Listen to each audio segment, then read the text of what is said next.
You ask Tiger to solve. This deals with linear equations with one unknown. The final result is y equals 6. Let's solve it step by step. Simplify the expression. Expand the parentheses. Simplify the arithmetic. Swap sides.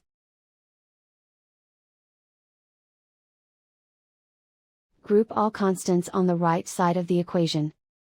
Add 6 to both sides. Simplify the arithmetic.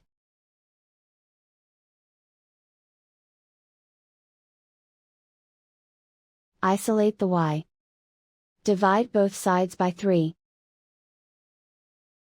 Simplify the fraction. Find the greatest common factor of the numerator and denominator. Factor out and cancel the greatest common factor. And so the final result is y equals 6.